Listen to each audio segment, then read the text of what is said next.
Hi, kamusta? Welcome sa Burn Channel. Magluluto po ako ngayon ng tochong bangus. Ito po lahat ng ingredients. Hiwain po natin ang luya,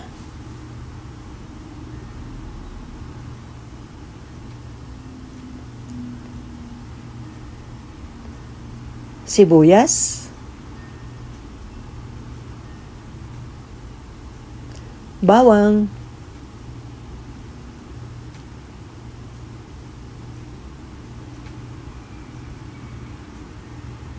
talong, kamatis.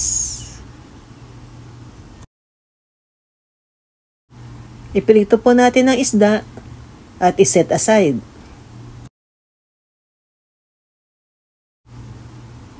Iprito po natin ang talong at iset aside. Mag-init ang mantika at igisa ang sibuyas, luya, bawang, pati ang kamatis. Pagluto ng sibuyas kamatis, saka po natin ilalagay ang ating black beans. Igisa uli.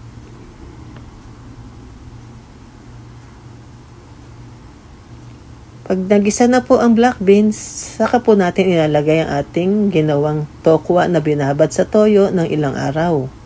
Wala po kasing tahure, kaya gumawa na lang po ako ng tokwa na binabad sa toyo.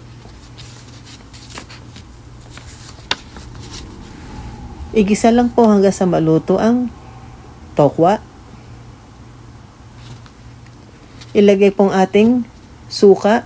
Huwag po nating haluin ng 4 na minuto nang maluto po ang suka.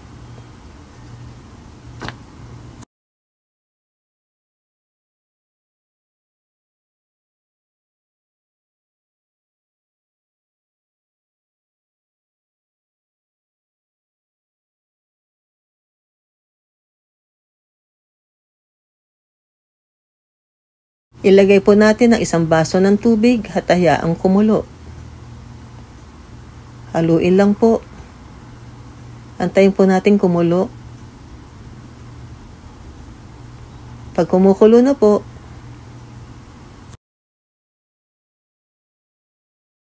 haluin lang po ng haluin.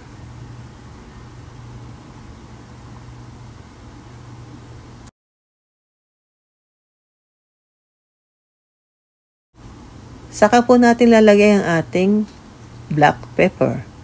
Haluin po uli. Huwag po nating kalimutang tikman nang malaman po natin ang ating lasa ng niluto. Saka po natin ilalagay ang ating piniritong isda. At hayaan po natin kumulo ng 2 to 3 minuto.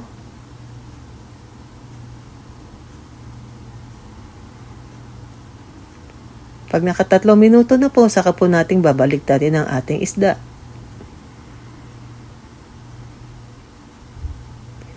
Hayaan po uli natin kumulo.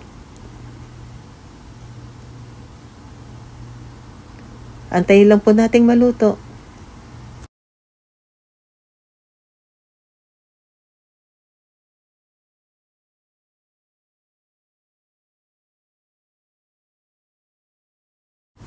Haluin lang po nang mag-mix po yung ating salsa sa ating isda.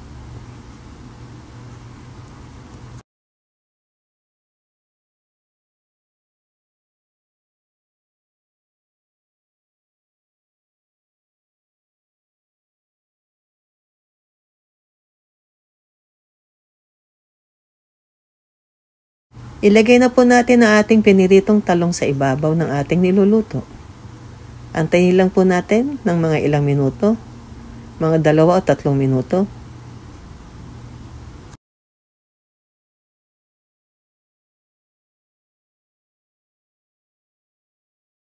Kung bago lang po kayo sa aking channel, huwag niyo pong kalimutang mag-subscribe.